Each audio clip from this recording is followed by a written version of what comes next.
Hola, mi nombre es Melanie Quinta Rivera, estudiante de la Universidad Estatal Península de Santa Elena, materia Organización y Planificación Escolar. Como primer punto, el día de hoy tenemos la organización escolar y cultura empírica de la escuela. Una mayor calidad, utilidad y sentido cuando nos movemos en realidades complejas, donde la necesidad de ordenación es importante, dada una supuesta mayor dispersión de intereses individuales. Dentro de la organización escolar tenemos diferentes recursos. El primero es el recurso material. Es el propio edificio del centro, instalaciones adicionales, herramientas empleadas, ya sean audiovisuales, plásticas o libros. Como segundo punto tenemos los recursos humanos. Está compuesto por los profesionales del centro que imparten docencia, administración o apoyo de otro ámbito profesional relacionado con la educación y el desarrollo del alumnado. Tercer punto, recursos funcionales y formales. Las leyes educativas y los órganos educativos consultivos como la inspección educativa. Como último punto tenemos los recursos auxiliares y complementarios, elementos que acompañan a todos los anteriores para así poder reforzarlo, como actividades extraescolares o servicios de atención temprana. Cultura empírica de la escuela. Tenemos unas características. Una de ellas es que es un conjunto de normas y valores.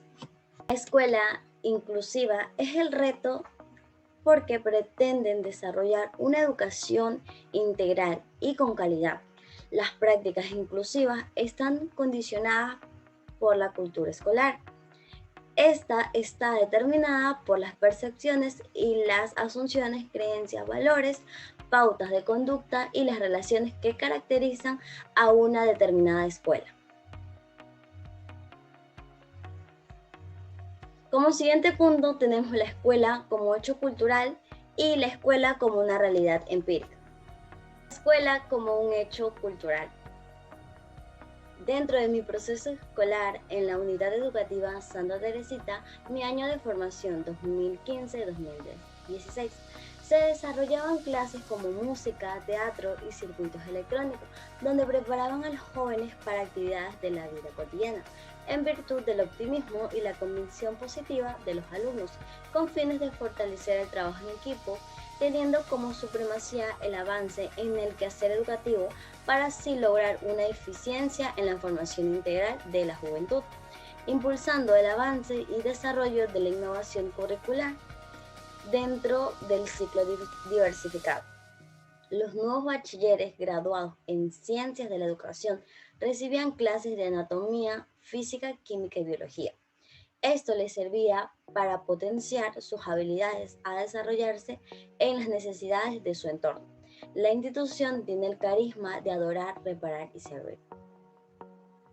Algo muy bonito de la institución es que se presentan valores cada mes y es donde los niños pueden demostrar su creatividad y hacen carteleras, manualidades para poder compartir con sus demás compañeros. La escuela como realidad empírica. Aquí vamos a mostrar una anécdota de mi madre, Marianela Rivera Beltrán.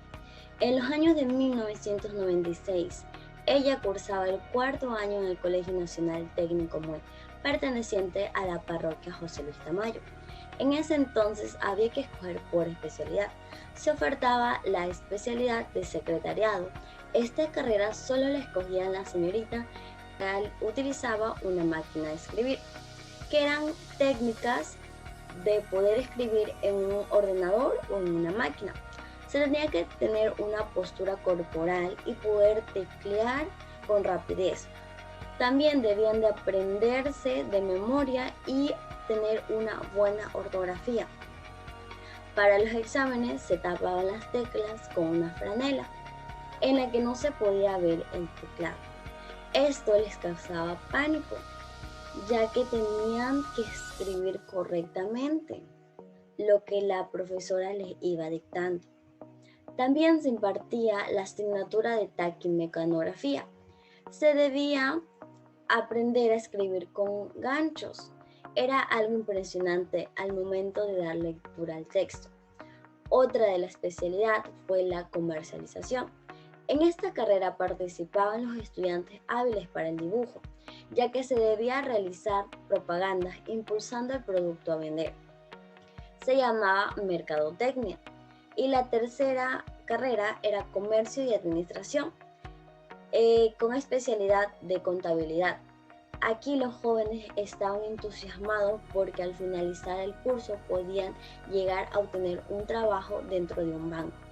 Hay cambios experimentados en su organización. En este tema voy a tener un ejemplo. Unidad Educativa Juan Dagoberto Montenegro Rodríguez.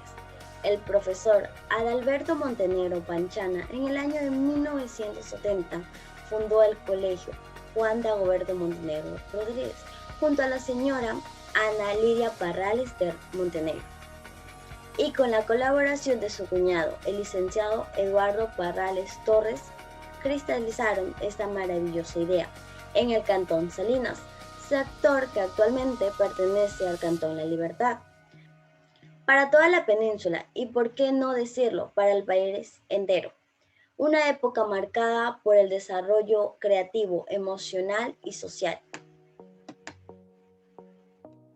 Y caracterizada por un amor permanente por el aprendizaje y las alegrías de nuevas y diversas amistades. La institución lleva el nombre de su padre, Juan Dagoberto Montenegro Rodríguez, quien fue uno de los primeros maestros de la península en aquellos tiempos y referente en educación.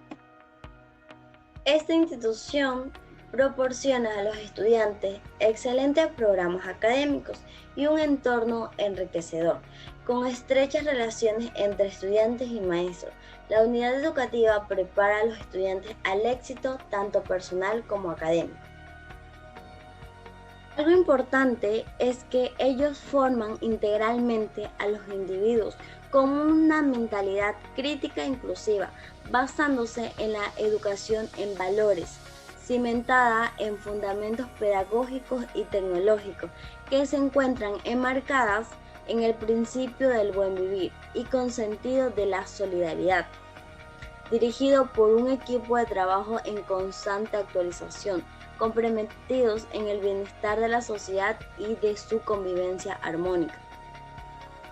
Esta institución educativa es sólida e innovadora, que forma integralmente a los estudiantes con calidad, calidez y enfoques educativos inclusivos, que promueven la convivencia armónica, fomentando la investigación científica y tecnológica, que les permite desarrollarse como profesionales competitivos y emprendedores para la sociedad. Organización y cultura material de la escuela. Se plantea la integración de la cultura de la escuela en las propuestas de educación patrimonial y de formación de la ciudadanía. El autor analiza cómo el patrimonio material e inmaterial de la escuela es condensado matérico y simbólico de la tradición disponible, en cuya materia las personas se instalan de forma crítica para orientar reflexivamente las sendas de sentido por las que se prolonga la historia efectual o para liberarnos de ella. Espacios, tiempos, orden y disciplina. Si entramos en un centro educativo, el ambiente, los espacios, la decoración, el mobiliario, todo esto nos dice mucho de los actos educativos que allí se desarrollan. Hay una diferencia entre el espacio físico y el ambiente, que es un término más amplio e influye en la relación que se establece entre el alumno y el propio espacio. El ambiente cuenta con una dimensión física y funcional para que se puedan utilizar esos espacios y en qué condiciones están y una dimensión temporal. ¿Cuándo y cómo se utilizan? Y por último, una dimensión racional. ¿Qué personas y en qué condiciones usan ese espacio? No puede existir un ambiente si no hay una interrelación de esas 4 dimensiones.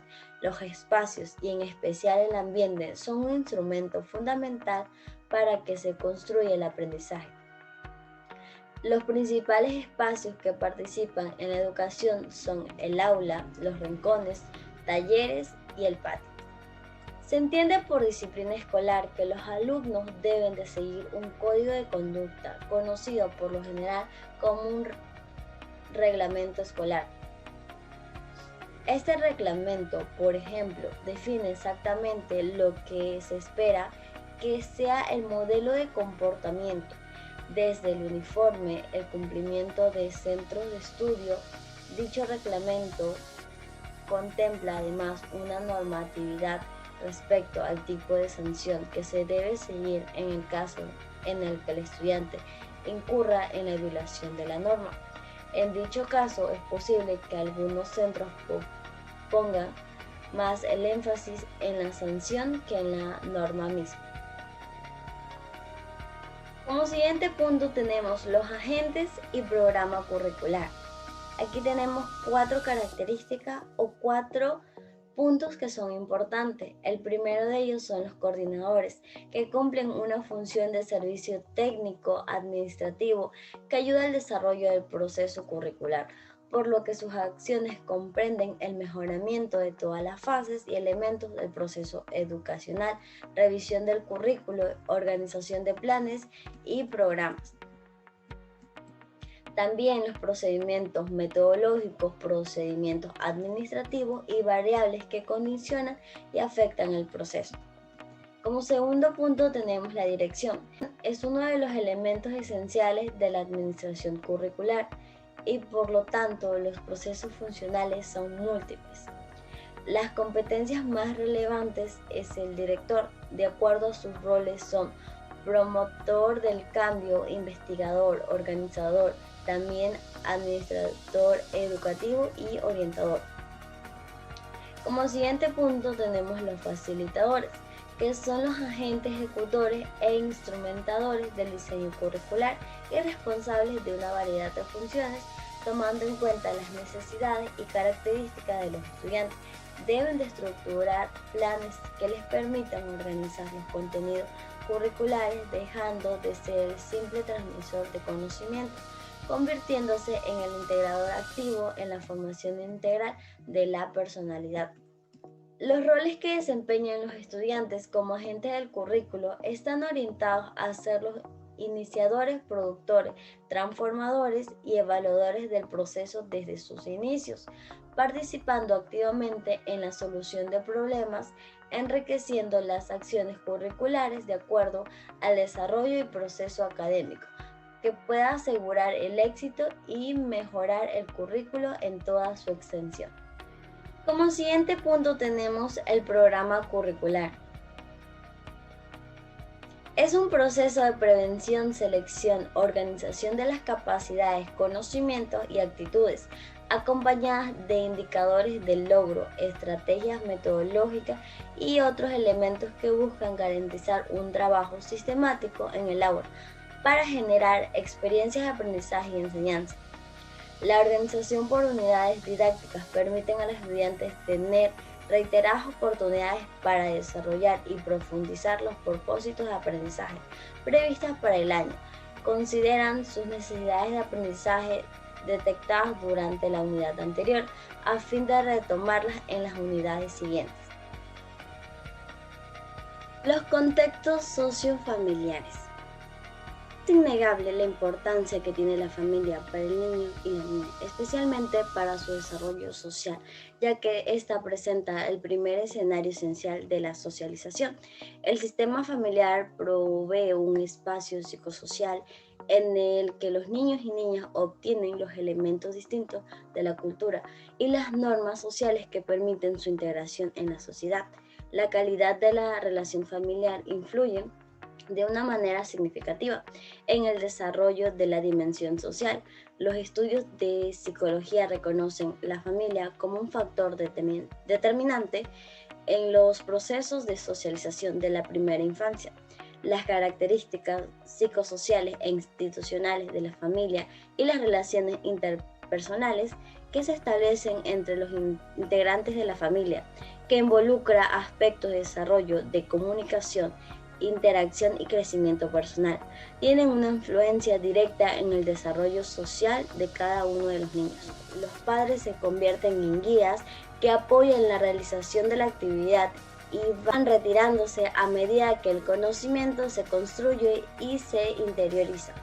Con ello, los padres de familia consiguen estimular las conexiones entre las neuronas y por lo tanto activan el desarrollo cognitivo infantil. Ese andamiaje o proceso de estimulación está siempre mediado por la calidad de la estimulación socioemocional, es decir, para que se promocione el desarrollo cognitivo de manera adecuada. No basta solo con ponerlo en práctica, sino que se tiene que dar este proceso, que tiene que ir acompañado de una buena calidad de la interacción socioemocional, como la promoción de la autonomía y autoestima, un clima afectivo positivo y en definitiva el establecimiento de un apego seguro. Unidad número 2. La construcción de la organización escolar como un campo de conocimiento. La organización es un proceso encaminado a obtener un fin. Organizar consiste en efectuar una serie de actividades humanas y después coordinarlas de tal forma que el conjunto de las mismas actúe en una sola para lograr un propósito en común. Como siguiente punto tenemos el concepto de organización escolar, origen y evolución. Comenzamos con la antigua Grecia. Nace el pensamiento sobre organizaciones y en los tiempos del filósofo Sócrates constituían corrientes que fueron agrupando a seres humanos a ideas como las de Platón con el idealismo y Aristóteles con el empirismo. En Persia y Arabia en el siglo VI y IX. Tuvieron instituciones de investigación para el estudio de las ciencias y el lenguaje. En el siglo IX, Carlos Magno llevó a Inglaterra clérigos y educadores para desarrollar una escuela en el palacio. El rey Alfredo promovió instituciones educativas en Inglaterra que eran controladas por los monasterios. En el Renacimiento, es el periodo en el que se estudió las matemáticas y los clásicos llegó a extenderse como consecuencia del interés por la cultura clásica, griega y romana.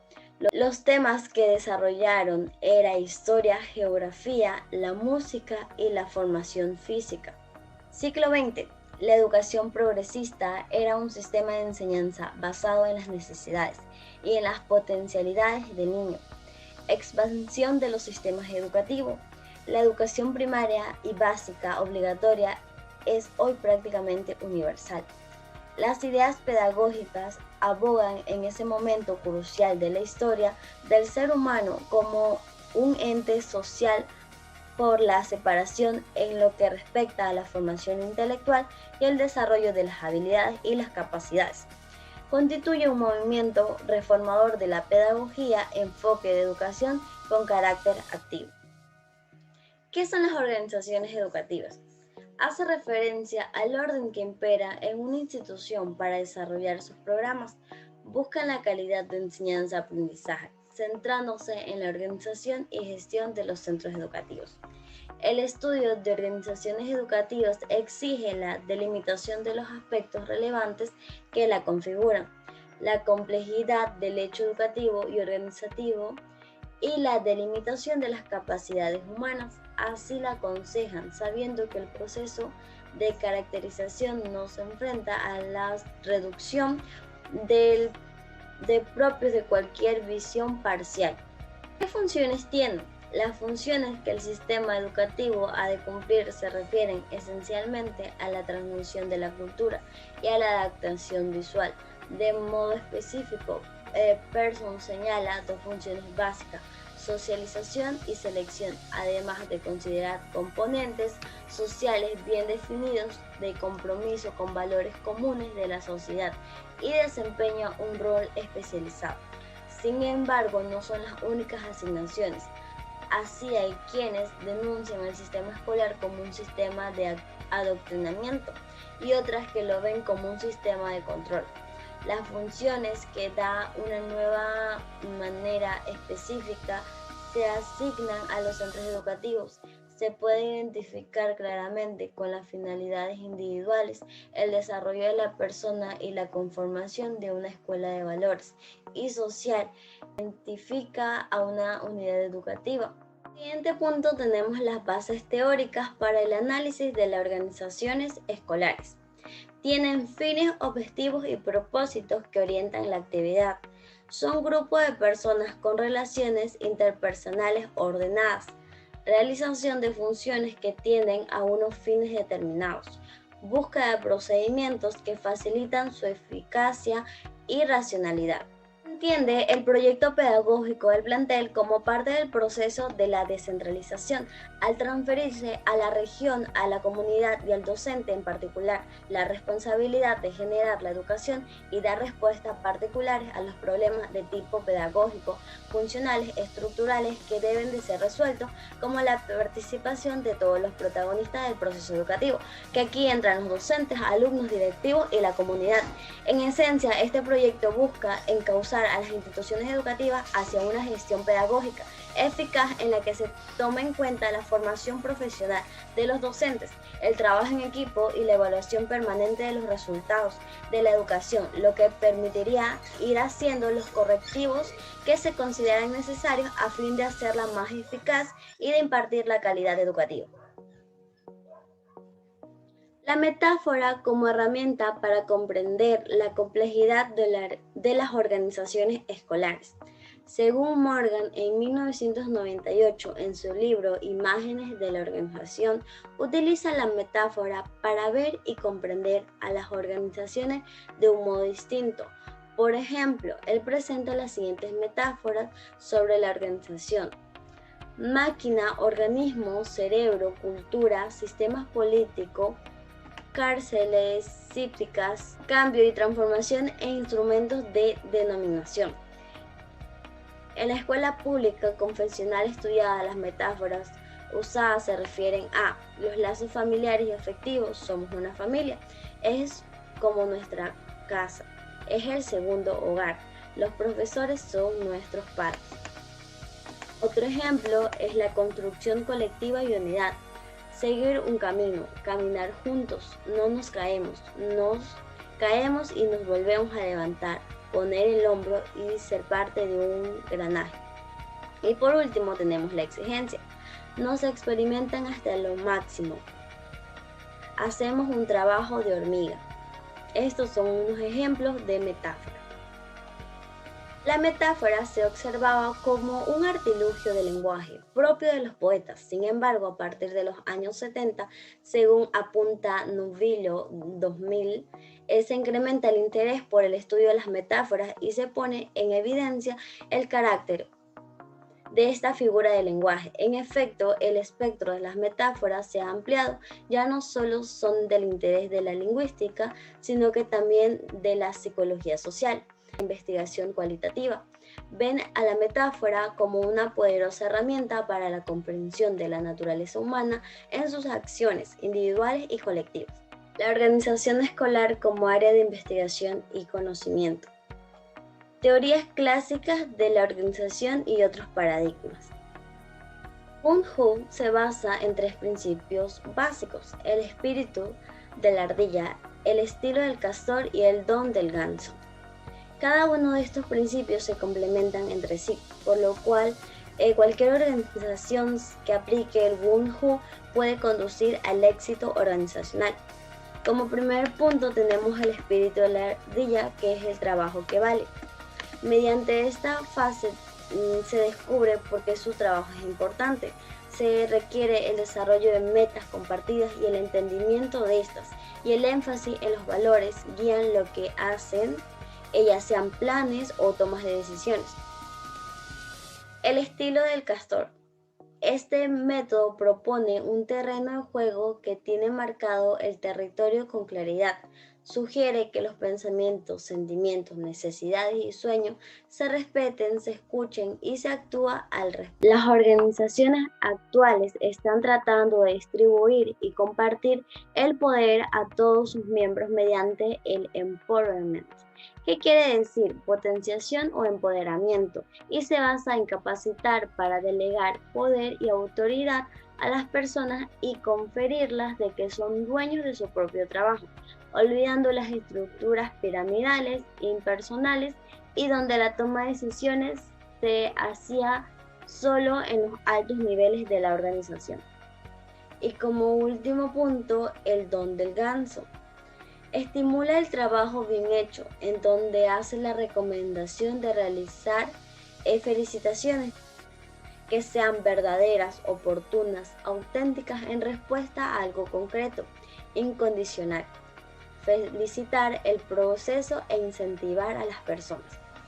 El objetivo de los incentivos es motivar a los trabajadores de una empresa para que su desempeño sea mayor en aquellas actividades realizadas, que quizás no sea motivado suficiente para realizar estas actividades, con los sistemas de compensación tales como el pago por hora, por antigüedad o por ambos. Los modelos de cultura organizativa de los centros educativos. Como primer punto tenemos el esquema misión, visión y valores. La misión se formularán los principios que orientan y dan sentido al centro. En los valores se deberán formularse aquellos que se considera adecuado a desarrollar y potenciar en toda la comunidad educativa. La visión consistiría en formular los objetivos que se plantean para construir el centro al que se aspira. Como segundo punto tenemos la planificación estratégica. Es el equipo de trabajo de toda la unidad educativa, dependiendo de la extensión de cada uno de los sectores que la componen. Estos mecanismos de participación al respecto a través de coordinadores de ciclos, comisión de coordinación pedagógica, delegados del alumnado, asociación de madres y padres de alumnos, además del equipo directivo, que lidera el proceso de elaboración de la planificación estratégica conveniente en la participación de otras personas dentro de la gestión del mismo. Como siguiente punto tenemos los documentos institucionales. Desde la perspectiva de la cultura organizativa, adquiere una especial relevancia tanto a las normas de organización y al funcionamiento con las normas de convivencia, que forman parte de un proceso educativo. Y por último tenemos el liderazgo. El liderazgo cultural se orienta, por tanto, a mantener, potenciar y orientar los valores, hábitos de la escuela. El ejercicio correcto del mismo es una herramienta potente para fortalecer la institución, en medida en que va a influir el clima del centro, en cómo se siente el profesorado, el alumnado y las familias. De todos los resultados se va a obtener una lista y se va a presentar. Último punto tenemos las políticas de la organización, los enfoques escolares. Como primer enfoque tenemos enfoque científico, racional o paradigma estructural. Se fundamenta en que la realidad es una entidad cierta, observable, susceptible a ser organizada. Una de sus características es que está relacionada a los resultados escolares con un buen funcionamiento de la escuela.